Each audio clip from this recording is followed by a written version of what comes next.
Haleluya, berikan tepuk tangan yang lebih meriah untuk Tuhan Yesus. God is good, amin. Saya senang sekali melihat Pastor Ikhwan Darmawan dan istrinya Florin. Pastor Ikhwan ini 40 tahun yang lalu kira-kira ya, itu roommate saya saudara. Roommate saya, dia yang mengajarkan saya caranya berpakaian. Karena saya nggak bisa mantes gitu ya, warnanya apa, dia ajarin saya, Paul ini nggak pantas nih Paul, ini sama ini nggak pantas nih, bahannya juga nggak pantas. Karena saya dulu waktu di high school saya selalu pakainya cuman kaos merek dari sekolahan dan celana jeans dan sepatu Big Boss. Nggak ganti-ganti saudara, dan kalau beli sepatu itu bisa selusin gitu ya, karena ya sama terus begitu, membosankan mungkin ya. Jadi lalu dia yang mengajarkan saya gimana caranya pakaian, bahannya bagaimana, lalu dia pindah ke Indonesia dan menjadi seorang bisnismen yang berhasil dan menggembalakan. Halo.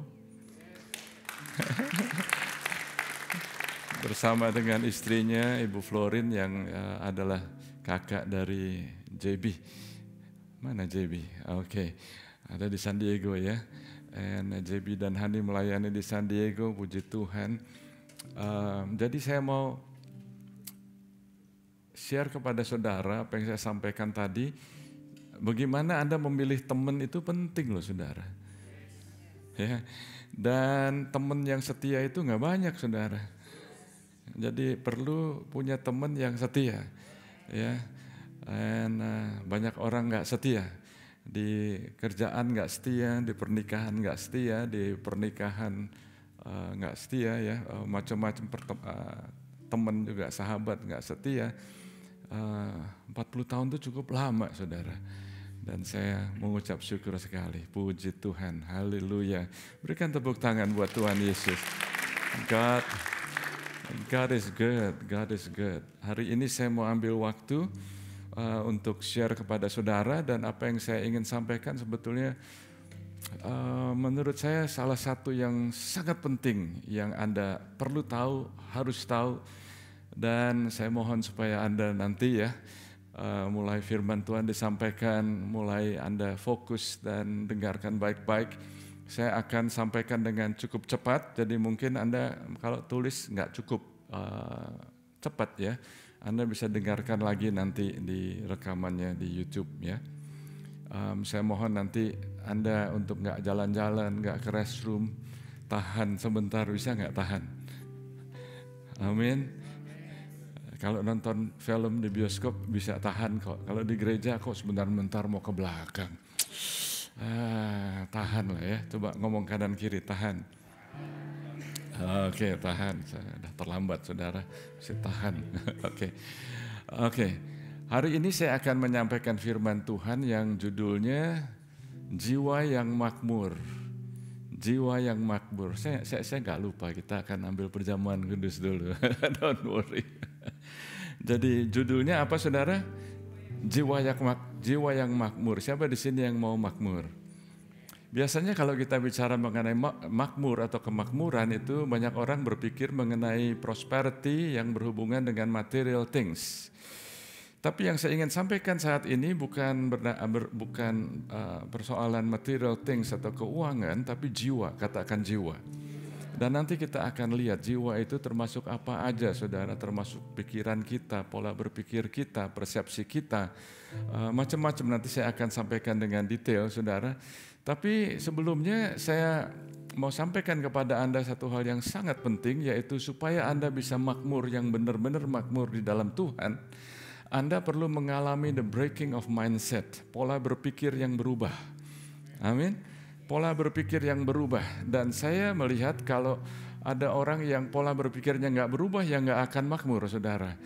Manusia terdiri dari roh, jiwa, dan tubuh. Dan Anda itu tiga-tiganya mesti dijaga, tiga-tiganya mesti di take care saudara. Tubuh ini juga kalau Anda nggak perhatikan, maka Anda akan darah tinggi, kolesterol, sakit-sakitan, sebentar bisa ini, itu saudara, keseleo sana sini saudara. Kalau makannya nggak dijaga, nah demikian juga roh Anda perlu beri makan terus. dengan firman Tuhan, dengan hadirat Tuhan, dan bagaimana dengan jiwa. Dan hari ini saya akan bicara mengenai jiwa yang berhubungan dengan pengertian kita, dengan pikiran kita, dengan persepsi kita. Nah, kita akan ambil bagian dalam perjamuan kudus ya. Saya akan bacakan firman Tuhan dan mohon Anda dengarkan baik-baik. Coba kalau Anda belum pernah dengar ayat ini, kira-kira bagaimana persepsi Anda kalau Anda ada di tengah-tengah pada saat Yesus bicara pada saat itu. Yesus bicara kepada orang banyak di dalam buku Yohanes pasal 4. Saya akan bacakan dengan cepat. Akulah roti hidup. Nenek moyangmu telah makan mana di padang gurun dan mereka telah mati. Inilah roti yang turun dari surga. Barang siapa makan daripadanya, ia tidak akan mati. Akulah roti hidup yang telah turun dari surga. Jika seorang makan dari roti ini, ia akan hidup selama-lamanya. Dan roti yang kuberikan itu adalah dagingku, yang akan kuberikan untuk hidup dunia. Kalau Anda nggak pernah baca ayat ini, Anda ada di situ, kira-kira mindset Anda akan berpikir, what? Nggak pernah dengar. Anda sudah sering baca ayat ini sih. Kadang-kadang hilang artinya, tapi kalau Anda merenungkan lagi, kalau Anda ada di situ, mungkin Anda juga bingung loh. Dan mungkin Anda melakukan seperti orang-orang Yahudi ini. Orang-orang Yahudi bertengkar antara sesama mereka dan berkata, bagaimana ia dapat memberikan dagingnya kepada kita untuk dimakan? Maka kata Yesus kepada mereka, aku berkata kepadamu sesungguhnya jikalau kamu tidak makan daging anak manusia dan minum darahnya, kamu tidak mempunyai hidup di dalam dirimu. Barang siapa, dan dia jelaskan lagi di sini, barang siapa yang makan dagingku dan minum darahku, wow, bukan hanya makan daging tapi minum darahku, ia mempunyai hidup yang kekal dan aku akan membangkitkan dia pada akhir zaman. Akhir zaman, nanti saya akan kira-kira memberikan satu wawasan kepada Anda. Akhir zaman atau the end of the age itu kapan sih ya? Tanda-tandanya apa? Nanti kita akan lihat saudara. Sebab dagingku adalah benar-benar makanan dan darahku adalah benar-benar minuman. Barang siapa makan dagingku dan minum darahku, ia tinggal di dalam aku dan aku di dalam dia. Dan seterusnya saudara. Dan waktu dia katakan ini semuanya, ayat yang ke-60 dikatakan sesudah mendengar semuanya itu, banyak dari murid-murid Yesus yang berkata perkataan ini keras. Siapakah yang sanggup mendengarnya? Ya, karena banyak mereka itu yang pergi, bahkan murid-murid Yesus sendiri berkata ini terlalu keras. Karena apa? Karena nggak cocok dengan apa? Pikiran. Coba katakan pikiran. Lagi katakan pikiran. Pikiran yang berhubungan dengan apa? Dengan jiwa kita, jiwa saudara, ya. Dan Yesus berkata, adakah perkataan ini menggoncangkan imanmu? Dan dia berkata, rohlah yang memberikan hidup, roh yang memberikan hidup. Roh yang bisa membuat Anda itu ada perubahan pola berpikir, cara berpikir, pandangan, persepsi. Daging sama sekali tidak berguna. Perkataan-perkataan yang kukatakan kepadamu adalah roh dan hidup. Dan singkat cerita saudara, banyak orang yang meninggalkan sampai tinggal 12 muridnya. Tinggal murid-muridnya, lalu Yesus ngomong kepada murid-muridnya, kamu mau pergi juga? Wow, kamu mau pergi juga? Kalau Anda lihat jawaban dari Petrus, dia berkata bahwa kami gak akan pergi, singkatnya begitu saudara. Tapi menurut saya mereka juga gak ngerti. Dengarkan baik-baik saudara. Ikut Yesus. Kalau saya katakan makmur, prosper. Ikut Yesus akan ada hal-hal yang Anda gak ngerti. Tapi apakah Anda mau membuat komitmen ikut Yesus? Petrus berkata, kami mau kemana lagi? Kami akan ikut. Apakah ini jawaban Anda? Apakah ini jawaban Anda yang belum kenal Tuhan Yesus sekalipun? Karena Yesus tadinya berbicara kepada orang banyak. Izinkan roh Tuhan bekerja. Kita akan ambil bagian dalam perjamuan kudus. Amin saudara. Mari kita bangkit berdiri, siapkan. Kami mengucap syukur ya Tuhan. Kami ambil bagian di dalam tubuh Kristus. Roti ini melambangkan tubuh Kristus yang adalah betul-betul makanan yang memberikan hidup yang kekal. Terima kasih ya Tuhan. Kami angkat, kami berdoa, mengucap syukur. Haleluya, amin. Mari kita ambil bagian.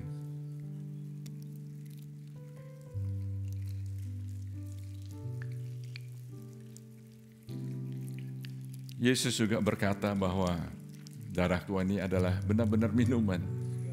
Sekali lagi saya berkata, berdoa, kalau ada saudara yang sakit, kita mendapat banyak kesaksian dari healing room ministry kita. Tahu nggak saudara, ada orang-orang yang telepon dari Skotlandia, dari Rusia, dari Inggris, dari Kanada, dari Polandia, yang mereka menghubungi kita minta didoakan karena mereka mengalami mujizat. Mereka mengalami kesembuhan. Nah, kalau di sana pada melihat ada kegerakan Tuhan di sini, jangan sampai Anda yang di sini miss kegerakan Tuhan. Kami angkat anggur ini ya Tuhan yang adalah darah Kristus. Kami mengucap syukur, dan bagi Anda yang sakit, sesuai dengan firman Tuhan, dengan bilur-bilur Yesus, Anda disembuhkan. Amin. Haleluya, mari kita ambil bagian. Haleluya, silakan duduk musik ministry, thank you. Praise the Lord. Praise the Lord. Haleluya. Oke, jiwa yang makmur. Saya hanya ada 4 poin yang akan saya sampaikan hari ini, dan 4 poin itu namun ada cukup banyak subpoin, jadi Anda dengarkan dengan baik-baik dan simak dan izinkan Roh Kudus bekerja. Amin? Oke, Anda bisa respon lebih baik karena Anda akan respon kepada Tuhan di dalam sikap Anda dan keputusan dalam hati Anda. Puji Tuhan. Jiwa yang makmur. Ya, yang pertama, saudara, Anda perlu tahu bahwa jiwa Anda bisa makmur. Karena apa, saudara? Ada orang yang kelihatannya secara materi itu makmur, tapi jiwanya sengsara. Penuh dengan trauma, penuh dengan stres, penuh dengan duka cita, penuh dengan pergumulan, jiwanya tertekan. Jadi saya ingin sampaikan bahwa yang pertama, jiwa Anda itu bisa makmur. Anda nggak perlu hanya mendapat kemakmuran atau prosperity di dalam hal-hal yang materi. Bahkan ada banyak orang-orang yang kaya yang jiwanya itu sengsara, betul saudara. Nggak bisa istirahat, nggak ada quality time, nggak ada quality rest. Nah, saya akan sampaikan firman Tuhan di dalam buku 3 Yohanes pasal yang ke-1 ayat yang kedua. Dikatakan di sini dalam bahasa Indonesianya, ya, saudara-saudara yang kekasih, aku berdoa supaya engkau, apa saudara? Baik-baik dan sehat-sehat saja di dalam segala sesuatu, sama seperti jiwamu baik-baik saja. Baik-baik. Gimana saudara? Kalau kita di sini, apa kabar? Baik-baik. Biasanya kan begitu ya. Apa kabar? Baik-baik. Tapi saya mau tunjukkan dalam bahasa Inggrisnya begini saudara. Beloved, I pray that in all respect that you may prosper. Jadi bukan hanya baik-baik, tapi prosper. Prosper, makmur, and be in good health, just as your soul prospers. Jadi kata makmur dituliskan di sini 2 kali, saudara. Nah, saya mau Anda tahu bahwa ternyata di dalam 1 ayat ini, ternyata ada sesuatu yang kita tadinya mungkin nggak tahu, ya saudara, bahwa saudara-saudaraku yang kekasih, aku berdoa supaya engkau baik-baik, ya, supaya engkau baik, dan supaya sehat-sehat dalam segala sesuatu. Itu pada saat itu adalah satu ucapan yang biasa dilakukan kalau mereka ketemu satu dengan yang lain. Kalau mereka ketemu, kalau mereka tulis surat, kalau mereka ngobrol, itu yang pertama-tama baik-baik ya, sehat-sehat ya. Kira-kira mirip sama seperti kita sekarang juga ya. Gimana Pak? Gimana Koh? Gimana kabarnya? Baik-baik ya, baik-baik ya, sehat-sehat ya. Nah, itu adalah satu greeting, satu ucapan, satu salam yang umum. Tapi Yohanes menambahkan sesuatu di sini yang enggak lazim, yang enggak umum. Yaitu apa saudara? Dia tambahkan di sini, sama seperti jiwamu baik-baik saja. Sama seperti jiwamu baik-baik saja. Just as your soul prosper. Ternyata di sini saya pelajari bahwa Kalau Anda itu jiwanya nggak tenang, pikirannya nggak tenang, itu Anda nggak bisa makmur. Bahkan saudara, kalau Anda fokus hanya di dalam hal yang jasmani, Anda minum vitamin, Anda exercise, Anda makan sehat, good diet, semuanya itu. Anda istirahat cukup semuanya. Bagus apa enggak saudara? Semuanya itu bagus. Tapi kalau Anda mengalami stres, Anda mengalami satu oppression, maka Anda yang tadinya sehat-sehat tiba-tiba nggak bisa tidur, tiba-tiba nggak suka makan, tiba-tiba atau mau makan terus, atau nggak bisa tidur, atau tidur terus, terganggu karena apa? Anda jiwa badannya sih oke, tapi karena di dalam tubuh kita, di dalam kita ini ada 3 hal yang kita perlu perhatikan, yaitu roh, jiwa, dan tubuh. Nanti akan kita lihat ayatnya.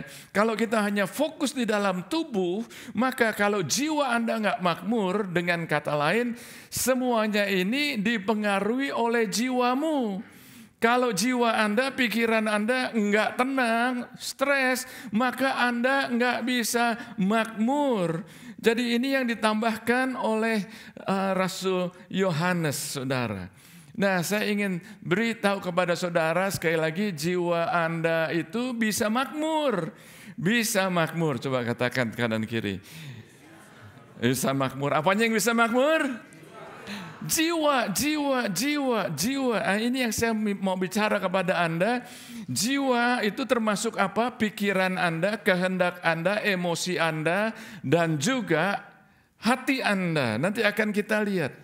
Jadi itu yang jiwa itu termasuk keempat hal ini. Sedangkan pikiran, kan tadi ya, jiwa itu termasuk pikiran, kemauan dan emosi. Nah, pikiran itu sendiri termasuk apa, saudara? Persepsi Anda, termasuk pengertian saudara, kesadaran Anda, pengetahuan Anda, imajinasi Anda, pertimbangan Anda, dan bagaimana Anda membuat analisa itu ada di pikiran saudara. Dan semuanya itu termasuk plus, katakan plus. Di pusat semua jiwa Anda itu adalah di hati Anda. Jadi untuk Anda bisa makmur, ada banyak hal yang Anda perlu selaraskan. Anda perlu selaraskan, Anda perlu align, sehingga kalau enggak, apapun yang Anda lakukan secara jasmani, kalau jiwanya enggak tenang, enggak makmur, saudara, maka Anda enggak bisa makmur. Padahal jiwa Anda bisa makmur. Dan poin yang kedua, bukan hanya jiwa Anda bisa makmur, Tuhan ingin agar jiwa Anda makmur. Bukan hanya Anda perlu tahu bisa makmur, Tuhan itu mau supaya jiwamu itu makmur. Luar biasa apa enggak? Kita lihat di sini saudara, Mazmur 37 ayat yang keempat, dikatakan demikian, dan bergembiralah karena Tuhan, maka ia akan memberikan kepadamu apa yang diinginkan hatimu. Nah saudara, konteks dari ayat ini kita akan lihat di dalam ayat yang ketiga dan ayat yang kelima, karena ayat yang keempat itu diapit oleh ayat-ayat ini saudara. Ayat yang ketiga dituliskan, percayalah kepada Tuhan dan lakukanlah yang baik, diamlah di negeri dan berlakulah setia. Di sini ternyata ada syarat-syaratnya, ada bagian-bagiannya yang perlu kita lakukan, yang harus kita lakukan, yang nggak bisa kita abaikan. Dan baru ayat yang keempat dituliskan, dan bergembiralah karena Tuhan, maka ia akan memberikan kepadamu apa yang diinginkan hatimu. Kita kadang-kadang ingatnya ayat yang keempat aja. Dia akan memberikan apa yang diinginkan oleh hati saya. Hati kita ini keinginannya bukan banyak saudara, banyak. Banyak sekali saudara. Lalu ayat yang kelima mengatakan demikian, serahkanlah hidupmu, atau dalam bahasa Inggrisnya itu kalau diterjemahkan bukan hanya hidupmu, tapi jalanmu. Karena kalau kita pikir hidup itu ya hidup kita ini selama kita masih bernapas, bukan itu saudara, tapi serahkanlah jalanmu kepada Tuhan dan percayalah kepadanya dan Ia akan bertindak. Wow, luar biasa sekali saudara. Jadi ternyata di sini saya mau memberikan satu pemikiran kepada saudara bahwa untuk kita bisa percaya, melakukan, menyerahkan jalan kita, itu kita perlu apa saudara? Perlu disiplin, betul saudara? Kita perlu disiplin, tapi berapa banyak saudara yang dengan jujur bisa berkata ada kalanya kita nggak bisa percaya apa yang kita mau percaya. Ada kalanya kita mau melakukan apa yang kita mau lakukan aja kita nggak lakukan kok. Rasul Paulus mengatakan demikian loh saudara. Apa yang aku mau lakukan aku nggak lakukan. Oh aku ini manusia celaka. Rasul Paulus katakan demikian. Tapi syukur kepada Tuhan karena Dia memberikan kepada kita Roh Kudus yang bisa membebaskan kita. Jadi ternyata saudara nggak gampang untuk kita mau disiplin. Kalau kita mulainya mau disiplin, baca Alkitab, disiplin. Saudara nggak akan tahan lama.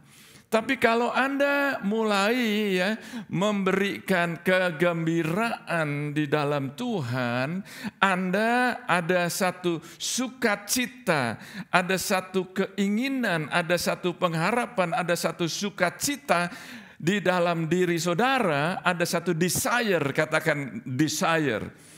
He will give you the desire of your heart.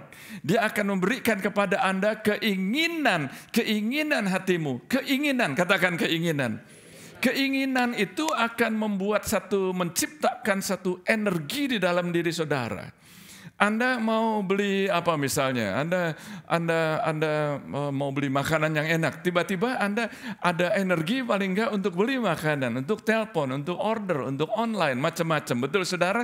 Anda mau beli rumah, Anda mau beli mobil, Anda save money, Anda sacrifice. Karena apa?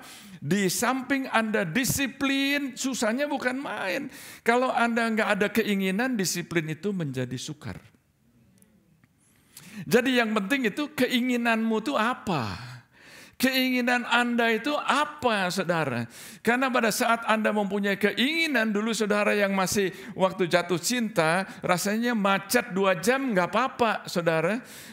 Macet rasanya, oh cepet aja kok, lalu ketemu sang pacar rasanya gimana traffic? It's okay katanya, senyum-senyum aja. Saya masih ingat waktu saya sedang dating dengan istri saya, dia mau potong pohon di depan rumahnya. Saya lihat, ngapain suruh gardener, saya aja yang potong. Karena saya pikir ya ada gergaji listrik, betet kelar gitu ya. Itu mau berkorban karena apa? Karena ada desire, ada keinginan. Begitu saya mulai tebang, aduh kok nggak habis-habis ya, pohonnya kok gede banget ya. Sebelumnya, tapi udah keburu janji, aduh, tapi karena ada keinginan, ada energi. Karena ada keinginan, karena ada passion. Kalau Anda nggak ada passion, maka disiplin akan menjadi susah. Itu sebabnya kalau Anda datang ke gereja aja masih terlambat, mungkin passion Anda dipertanyakan. Apakah Anda betul-betul mempunyai keinginan sama Tuhan? Dipertanyakan, saudara. Tapi kalau Anda ada passion, ada desire, maka Anda tahu bahwa disiplin itu bukan hal yang pertama, tapi hal yang terakhir mungkin, saudara.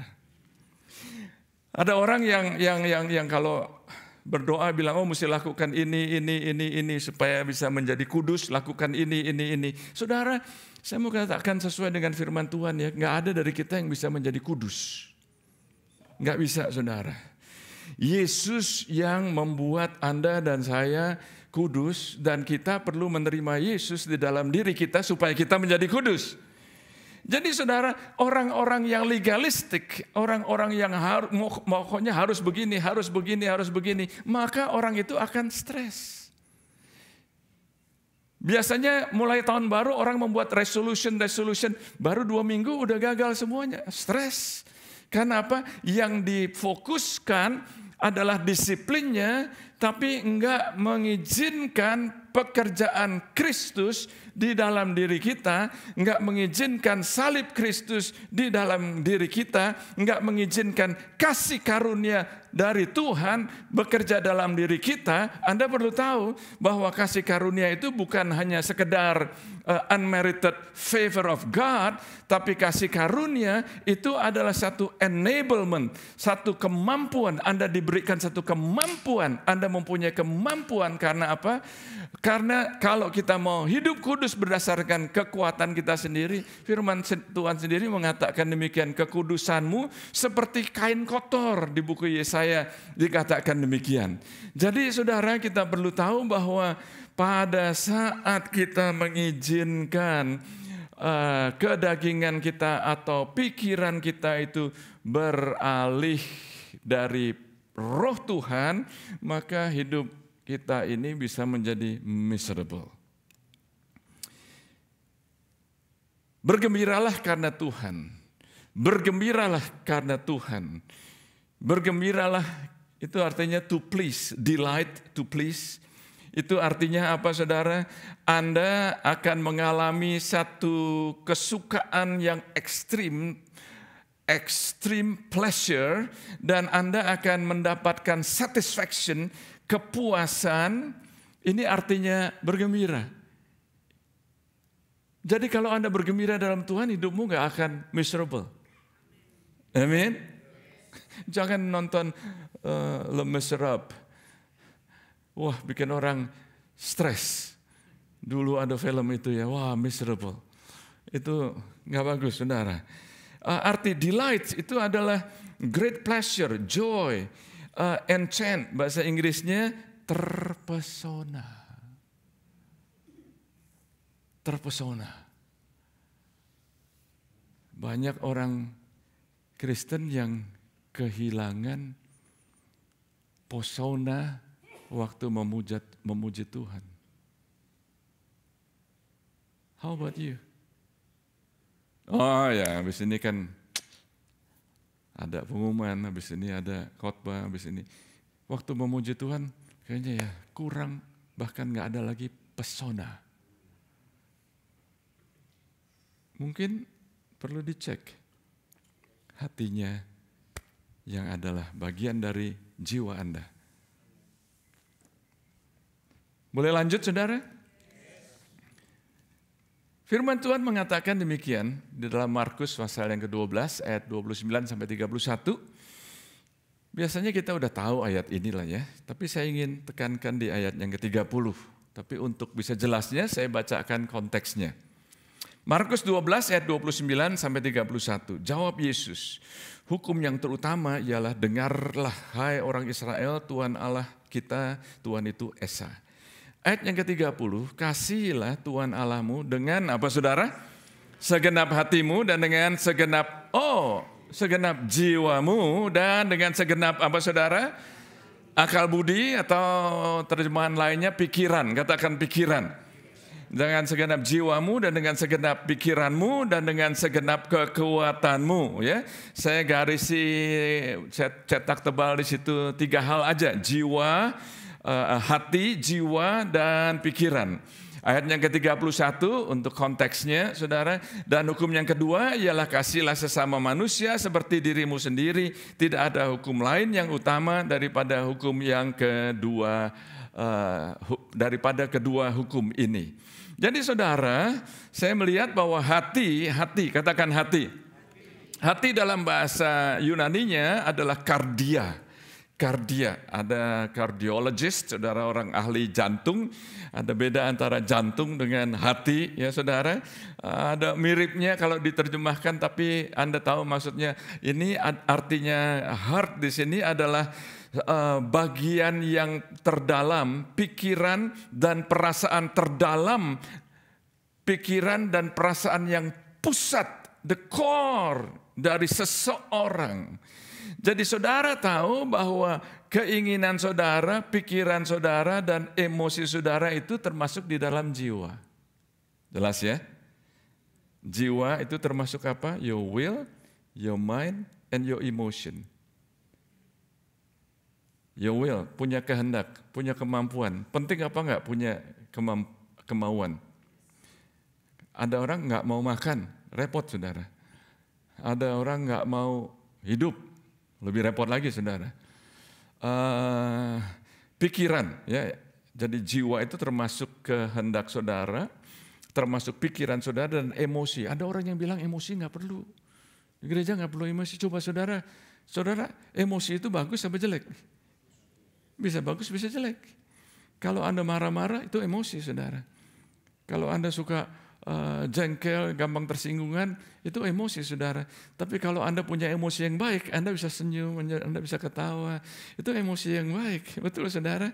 Itu sebabnya kalau di gereja sering-sering senyumlah. Ya, itu emosi yang baik, saudara. Are you with me? Nah, kalau di dalam jiwa itu termasuk pikiran, are you with me? Kalau di dalam jiwa itu termasuk pikiran, jadi berarti saya bisa katakan, saya bisa baca ayat ini kira-kira begini ya. Kasihlah Tuhan Allahmu dengan segenap hatimu dan dengan segenap jiwamu dan dengan segenap pikiranmu. Saya bisa baca dengan segenap pikiranmu dan dengan segenap pikiranmu. Karena jiwa termasuk pikiran kan? Baca lagi supaya Anda ngerti. Dengan segenap jiwa, dengan segenap pikiranmu dan dengan segenap. Kenapa kok Yesus tekankan sampai demikian, saudara? Kenapa dia katakan demikian? Karena, saudara, pikiran itu mempunyai dua kapasitas. Kapasitas apa itu? Kapasitas memori, kapasitas untuk mengingat-ingat. Ingat. Dan pikiran itu mempunyai kapasitas untuk membayangkan atau imajinasi, saudara. Nah, kebanyakan orang itu hidup berdasarkan apa yang mereka ingat aja. Apa yang mereka ingat. Banyak orang hidup di bawah tuduhan karena Anda terus mengingat apa yang Anda telah lakukan sebelumnya. Kegagalan Anda, dosa Anda, apa yang Anda berbuat. Dan Anda terus mendiskualifikasikan diri Anda berdasarkan apa yang Anda ingat. Anda mulai mengidentifikasi diri Anda berdasarkan siapa Anda dulu daripada siapa Anda sebenarnya di dalam Kristus. Jika Anda mulai menjalani hidup yang sekarang dari apa yang Anda lakukan 10 tahun yang lalu, are you with me? Maka Anda akan terus menjalani peluang saat ini, opportunity yang ada di dalam hidup Anda. Anda akan menjalani peluang saat ini berdasarkan kegagalan masa lalu. Is that you? Apakah Anda hidup seperti itu sekarang ini? Ingat saudara, kalau Anda hidup seperti itu, jiwamu nggak akan makmur. Banyak orang mendapatkan pengampunan di dalam hati mereka, tetapi mereka tidak pernah diperbarui dalam pikiran mereka. Minta ampun sama Tuhan, diampuni apa enggak? Diampuni. Minta ampun, merendahkan diri, ngaku dosa, firman Tuhan mengatakan yes, yes, and yes. Tapi pikirannya enggak mau diperbarui. Sehingga apa saudara, orang-orang ini ya kalau sudah terima Tuhan ya, waktu meninggal terima masuk surga bersama dengan Tuhan, tapi selama di dunia ini hidupnya miserable karena pikirannya nggak diperbarui. Ternyata saudara ada perjalanan, katakan perjalanan. Nah saudara, perjalanannya adalah perjalanan batin, inner journey. Perjalanan yang ada di dalam batin kita ini, dalam pikiran kita ini, saudara. Perjalanan menuju kemakmuran jiwa. Nah, saya pernah katakan beberapa bulan yang lalu bahwa Kalau Tuhan berbicara itu lain dengan apa yang kita harapkan. Biasanya terjadi begitu. Kita maunya begini, kalau kita tanya sesuatu, Tuhan langsung jawab. Lakukan ini, lakukan itu, invest di sini, pergi ke sana, jangan lakukan ini, omong begini, jangan omong begitu. Itu adalah satu Tuhan berbicara dengan memberikan perintah. Tapi kalau Anda melihat di dalam Alkitab, banyak kali itu Tuhan berbicara itu bukan memberikan perintah. Tuhan itu berbicara memberikan pertanyaan. Dia tanya, Musa, apa yang ada di dalam tanganmu? Apa yang di tanganmu? Dia tanya kepada orang banyak, kenapa kamu datang ke padang gurun? Melihat orang, melihat apa? Waktu Yohanes Pembaptis datang, saudara, Yesus tanya kepada orang banyak, yang kamu lihat ini orang yang sangat luar biasa, yang nggak ada orang yang lahir dari rahim wanita yang lebih besar daripada orang ini. Dia bicara mengenai Yohanes Pembaptis. Dia seringkali bertanya, dia tanya kepada Yeremia, dia tanya kepada Habakuk, saudara, ditanya, apa yang kamu lihat, apa yang kamu lihat. Jadi seringkali saudara, kita maunya Tuhan lakukan seperti ini, Tuhan nggak mau begitu, nggak selalu begitu, saudara. Kebanyakan dia itu memberikan pertanyaan. Are you still with me? Dia memberikan pertanyaan. Kenapa, saudara? Kalau Anda selalu mengharapkan Tuhan terus-menerus memberikan jawabannya, maka Anda nggak akan bertumbuh. Tapi karena Tuhan mau supaya kita bertumbuh, Dia itu membuat kita memberikan pertanyaan supaya kita itu berpikir. Are you with me? Perjalanannya melibatkan metanoia. Metanoia itu pertobatan. Pertobatan itu merubah pola berpikir. The breaking of mindset. Karena apa yang dalam roh, tadi Yohanes 6:63, apa yang kukatakan ini adalah roh dan hidup. Apa yang kukatakan ini adalah roh dan hidup. Oh, daging gak berguna, pikiran kita gak bisa nangkep, saudara. Itu sebabnya banyak orang yang meninggalkan, sudah dengar Yesus, sudah ketemu Yesus, kabur mereka. Jangan sampai, saudara, di akhir zaman ini, nanti saya akan jelaskan, jangan sampai di akhir zaman ini Anda menjadi salah satu dari murid Yesus yang meninggalkan. Perjalanannya melibatkan metanoia, pertobatan, dan ini bukan pertobatan dari, banyak kan orang itu bertobat dari gangster, dari percabulan, dari apa, saudara. Tapi pertobatan itu menuju, kita mesti fokusnya jangan ke belakang. Are you with me? Fokusnya menuju kepada apa? Menuju kepada rencana Tuhan, menuju kepada janji-janjinya Tuhan, menuju kepada panggilannya Tuhan. Are you still with me? Jadi saudara, pembaruan pikiran bukan disuruh mikir apa sama Tuhan. Pembaruan pikiran adalah belajar bagaimana berpikir. Ini yang Tuhan mau, saudara. Jadi saudara, saya belajar bahwa karena Tuhan mau supaya kita belajar bagaimana kita berpikir, kita perlu tahu bahwa Rasul Paulus mengatakan, ya, Anda harus mengerjakan apa yang sedang dikerjakan Tuhan. Are you with me? Yesus mati di kayu salib, finish, it is finished. Betul. Tapi ada banyak yang manusia harus lakukan, jangan sampai kita nggak kerjakan. Are you with me? Paulus mengatakan kerjakan yang. Nah sekarang ini apa yang Tuhan sedang kerjakan, kita perlu engage, kita perlu terlibat. Lanjut saudara, poin yang pertama kita ingat lagi apa saudara? Jiwa Anda bisa makmur. Senang nggak saudara dengar ini? Oke, senang bisa makmur nih. Jadi kalau ada saudara yang stres nanti kita berdoa ya. Ada yang saudara jiwanya nggak makmur, kita akan doakan. Dan Tuhan ingin supaya jiwa Anda makmur. Tetapi, Poin yang ketiga ini kok singkat aja ya, tetapi. Kenapa ya tetapi ya? Yang saya mau sampaikan bukan hanya sekedar tubuh dan jiwa. Di dalam 1 Tesalonika 5 ayat 23 dituliskan, semoga damai sejahtera menguduskan, semoga Allah damai sejahtera menguduskan kamu seluruhnya. Katakan seluruhnya. Come on, louder than that. Haleluya. Dan semoga apa saudara? Yang keras semoga apa? Lagi saudara? Oh, jadi ada toh di Alkitab ya, roh, jiwa, dan tubuhmu terpelihara sempurna dengan tak bercacat pada kedatangan Yesus Kristus Tuhan kita. Jadi ternyata Yesus yang mati, Yesus yang bangkit, Yesus yang naik ke surga, Yesus akan datang kembali. Dan kita hidup di zaman apa sekarang ini saudara?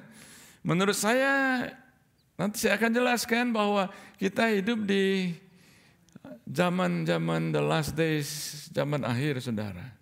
Nah saudara, kalau saya bicara mengenai jiwa, ya mengenai sukacita, mengenai emosi, mengenai jangan takut, jangan khawatir, saya mau berikan pengertian ini kepada Anda.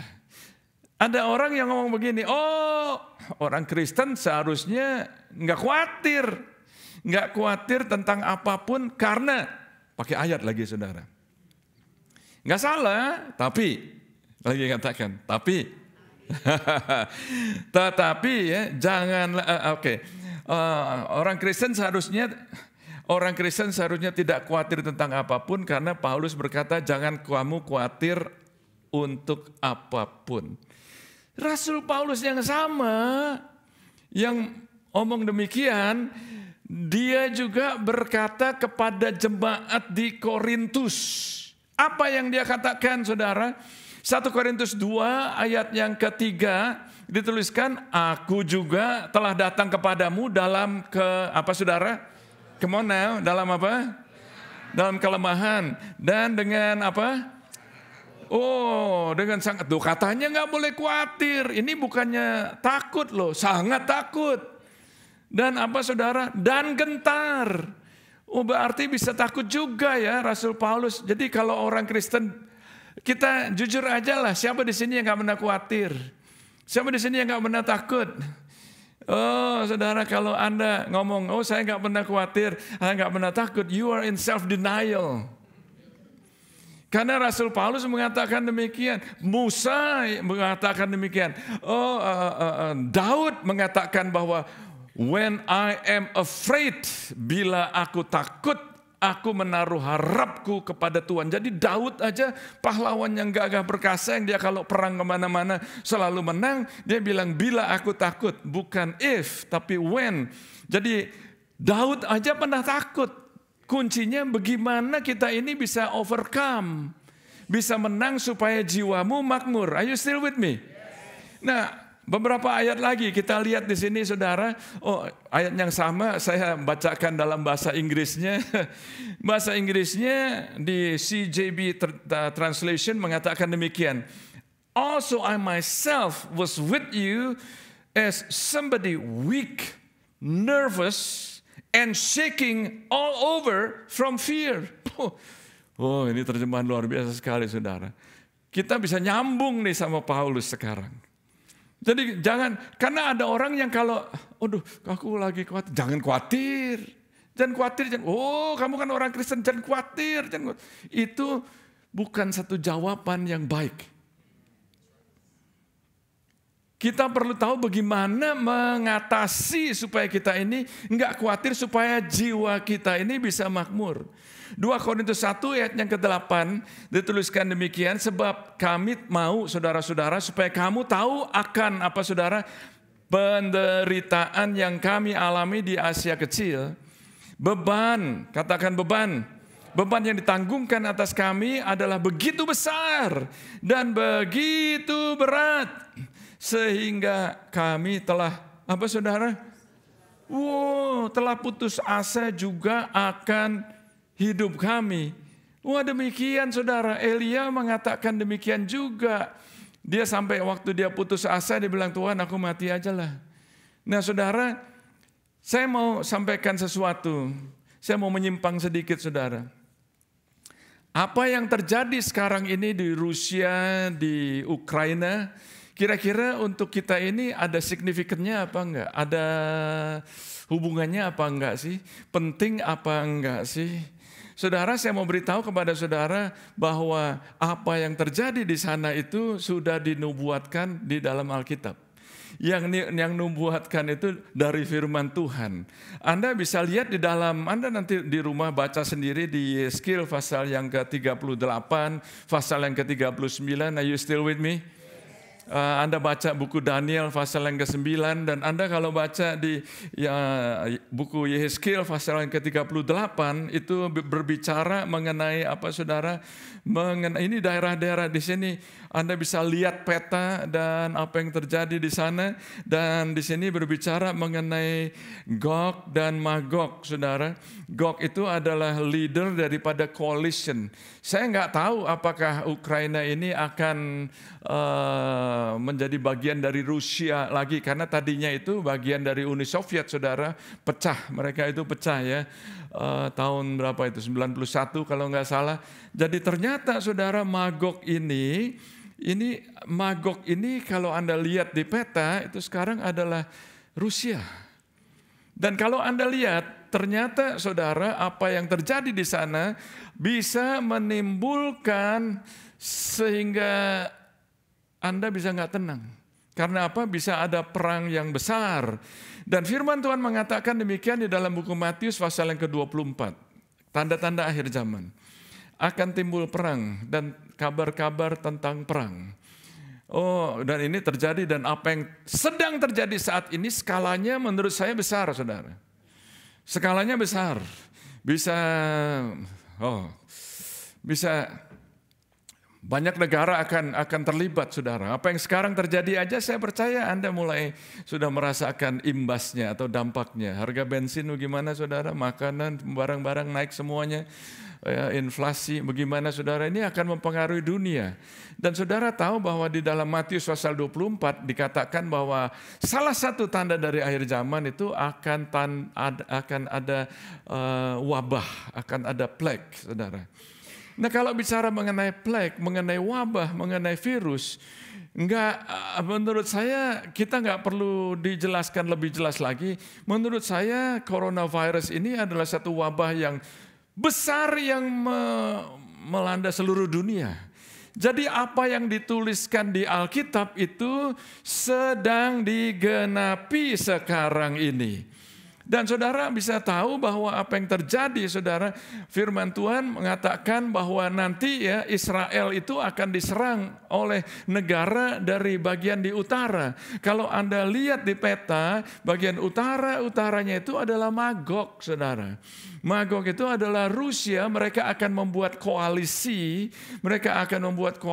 dan menyerang Israel, saudara. Dan apa yang dikatakan oleh firman Tuhan itu terjadi, ada yang sudah terjadi, ada yang sedang terjadi, dan akan digenapi, saudara.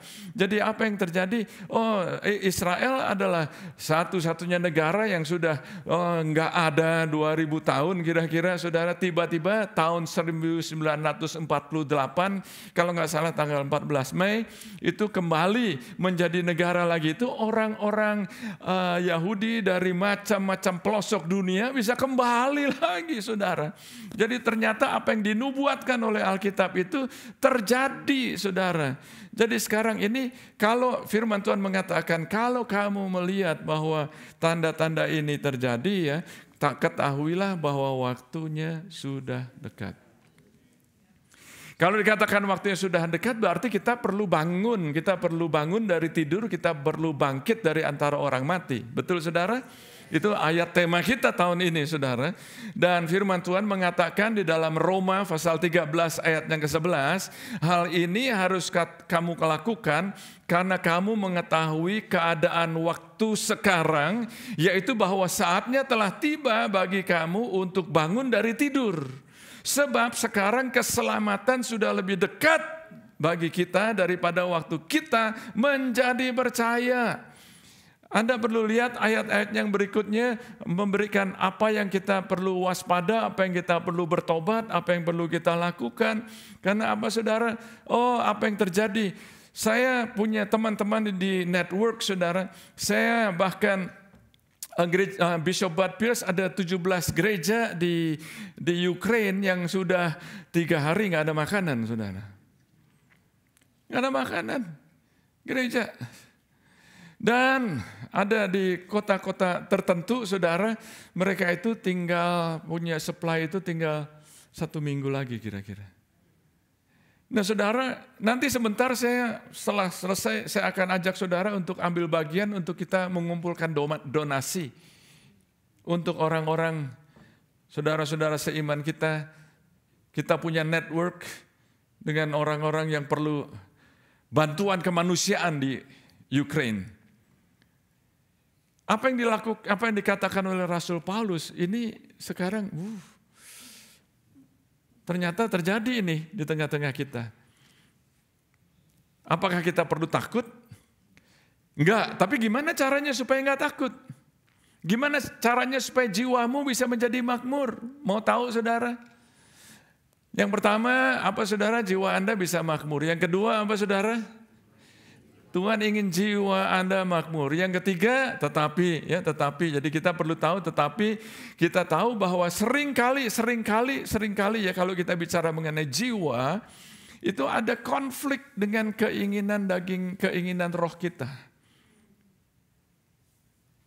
Dengar firman Tuhan, ampunin, maafin.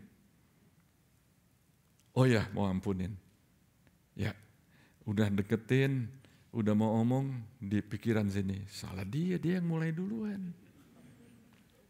Lu ngapain? Ada konflik. Mau memberi.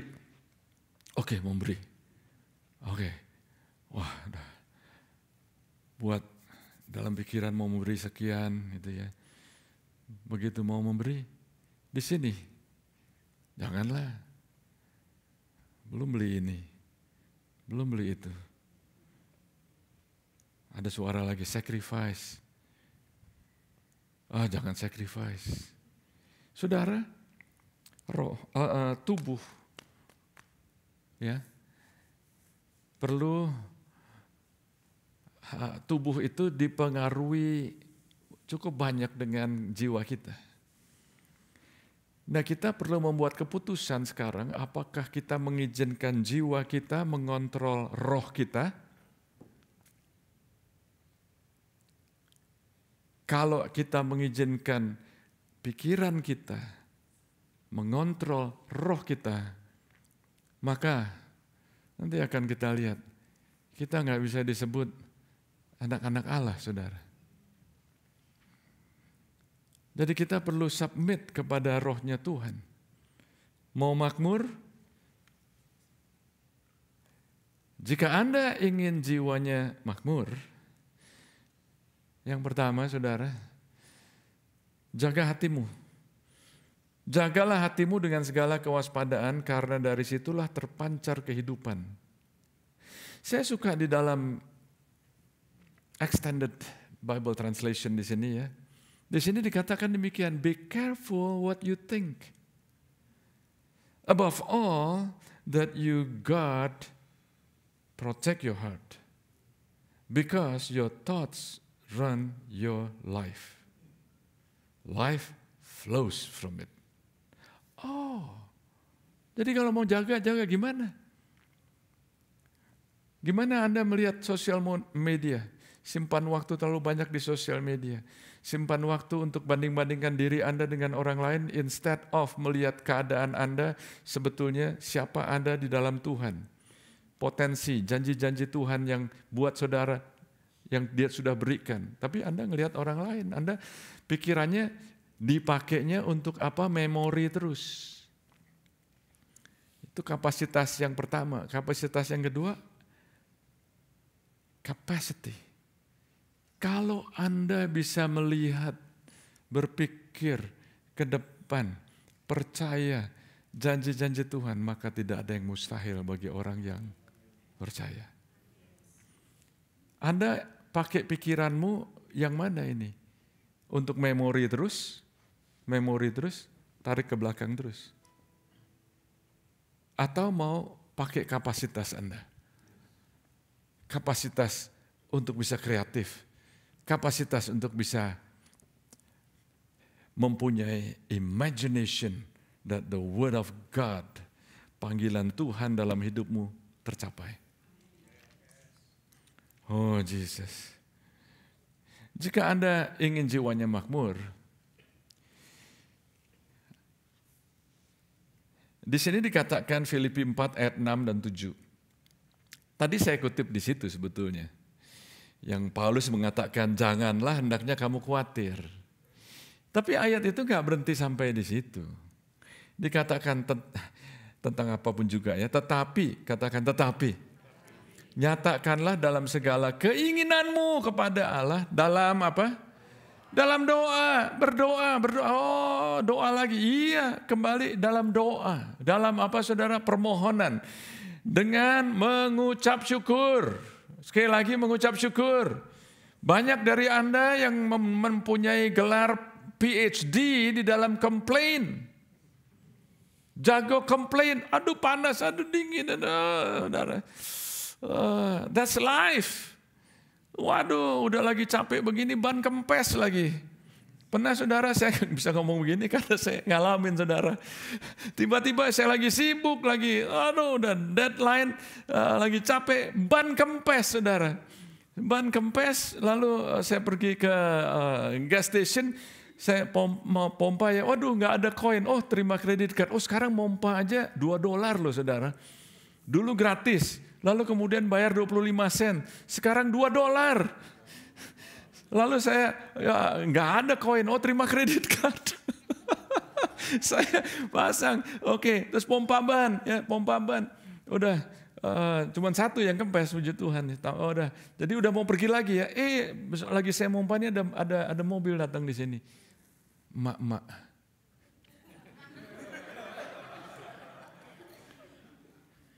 mau pompa ban. Gimana saudara? Ya udahlah. Can I help you? Oh, thank you katanya.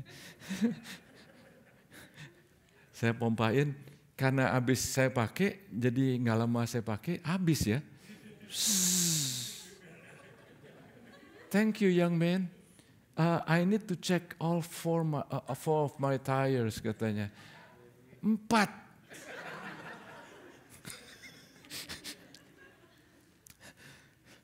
Dia cari-cari koin sama seperti saya. Nggak ada $2, kita jarang punya koin. Saya, it's okay. Pompain lagi saudara. Jadi maksud saya itu ialah kita perlu mengucap syukur. Ban kempes, jangan dibesar-besarin. That is life. Tambahin air, that's it, move on. Oke? Jadi apa yang Anda alamin sekarang ini? No big deal, katakan no big deal. It's life, move on. Tough it up. Haleluya. Ucap syukur. Damai sejahtera Allah yang melampaui segala. Ayo dong saudara, baca dong. Ini lain kali saya nggak mau pakai slide kayaknya ya, supaya Anda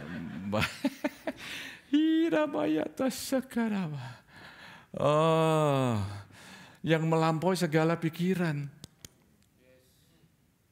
akan memelihara apa? Hati dan pikiran di dalam Kristus. Ini loh saudara. Jadi waktu kita berdoa, waktu kita mengucap syukur, waktu kita membawa permohonan kita kepada Tuhan, maka Anda mempunyai damai yang menurut orang lain, orang akan lihat Anda dan bilang, kamu kok bisa damai ya? Kamu kok bisa damai ya? Karena apa? Damai yang dari Tuhan melampaui segala akal, melampaui segala pikiranmu. Are you with me? Oh Jesus, masih mau makmur? Haleluya. Mazmur pasal yang ke-1 ayat 1 sampai 3. Saya hampir selesai, Saudara. Berbahagialah orang yang berjalan menurut nasihat orang fasik, yang tidak berdiri di jalan orang berdosa, dan yang tidak duduk di dalam kumpulan pencemooh. Kita tahu ayat ini, tapi sebetulnya ini adalah satu peringatan. Kadang-kadang kita tuh nggak sadar, mula-mula jalan sama teman-teman yang nggak seiman, sama orang-orang yang nggak dalam Tuhan. Bukannya kita nggak bisa reach out kepada mereka ya, tapi kalau Anda membuat teman baik Anda orang yang nggak percaya, maka Anda bisa ada kemungkinan kesedot, Saudara. Jadi Anda mula-mula jalan sama-sama, lama-lama Anda berhenti. Tadinya jalan sama-sama, oh iya ya, masuk akal juga ya, kenapa bisa begitu ya? Lalu Anda mendengarkan input-input yang anti Kristus. Dari jalan lalu berhenti, lalu duduk. Kita ngobrol yuk. Halo. Tapi di sini dikatakan berbahagialah orang yang tidak berjalan menurut orang fasik, yang tidak berdiri dengan orang berdosa, di jalan orang berdosa, dan yang tidak duduk dalam kumpulan pencemooh. Tetapi yang kesukaannya ialah Taurat Tuhan, dan merenungkan Taurat itu siang dan malam. Jadi saudara, kalau mau jiwanya itu makmur, merenungkan firman Tuhan. Bagaimana caranya merenungkan firman Tuhan? Mulai dari ayat-ayat yang waktu Anda baca, 1-2 ayat mungkin yang hidup buat saudara, Anda hafalkan itu. Enggak perlu Anda lalu mulai dari buku Kejadian pasal 1 ayat 1 sampai 15. Ayat 15 sampai ayat berapa? 29. Terus bukan gitu, Saudara. Mau begitu juga boleh, kelamaan, Saudara. Bukan kelamaan. Ayat yang menghidupkan, ayat yang dihidupkan Anda, hafalkan. Are you with me? Yes. Mau makmur? Yes. Nggak otomatis loh, Saudara. Yes. Nggak otomatis. Tuhan sudah mengerjakan bagiannya, kita perlu melakukan bagiannya kita. Akibatnya apa, Saudara? Akibatnya dituliskan di sini ayat yang ketiga, ia seperti pohon yang ditanam di tepi aliran air, yang menghasilkan buahnya pada musimnya dan tidak akan layu daunnya, dan apa saja yang diperbuatnya, apa, Saudara? Berhasil. Bahasa Inggrisnya succeed atau prosper. Jadi mau makmur, firman. Akan ada masa sukar yang menggoncangkan jiwamu. Anda bisa khawatir, Anda bisa takut. Kita semua bisa. Saya sudah sebutkan tadi. Jika Anda ingin jiwanya makmur, sini dikatakan Roma 8 ayat yang ke-14, semua orang yang dipimpin Roh Allah adalah anak Allah. Kita bukan hanya dipenuhi Roh Kudus, perlu dipimpin oleh Roh Kudus. Roh Kudus ingin bicara kepada saudara. Dia sudah bicara banyak kali. Are you with me? Perlu dipimpin oleh Roh Kudus. Bukan buat keputusan sendiri. Bukan mau-maunya sendiri. Lalu yang berikutnya, saudara, buah roh. Galatia pasal yang kelima. Ini ayat yang terakhir, saudara. Saya minta musician bisa maju ke depan. Dan saya minta supaya Anda enggak distracted. Galatia 5 ayat 22-23 mengatakan, tetapi buah roh ialah kasih, sukacita, damai sejahtera, kesabaran, kemurahan, kebaikan, kesetiaan, kelemah lembutan, penguasaan diri. Tidak ada hukum yang menentang hal-hal itu. Saya tuliskan di dalam terjemahan Amplified Translation, Amplified Classic. Are you following? Oke, saya bacakan ya. But the fruit of the Holy Spirit, apa itu maksudnya? Tuliskan, dicetak tebal di sini, ya. The work which His presence within accomplishes. Jadi pekerjaan hadirat Tuhan yang bekerja di dalam diri kita, bukan dari luar ke dalam, tapi dari dalam keluar. Is love, joy, gladness, peace, patience, or even temper, forbearance, kindness, goodness, benevolence, faithfulness, gentleness, meekness, humility, self-control, self-restraint, continence atau abstinence. Against such thing, there is no law that can bring a charge. Wow. Jadi ternyata mau makmur, mau supaya ada sukacita, mau supaya ada damai, mau supaya bisa menguasai diri,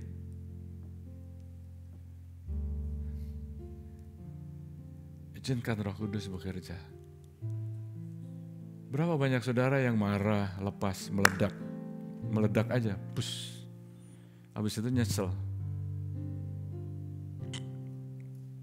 Banyak Anda buat keputusan karena emosi, buat keputusan tergesa-gesa. Nggak ada kasih. Mau mengasihi tapi nggak bisa. Ingat saudara, ini adalah buah roh. Jadi roh yang bekerja dalam diri kita, Roh Kudus. Apalagi saudara, kesabaran. Ada yang tahu, aduh mau sabar tapi kok nggak bisa ya. Minta Roh Kudus.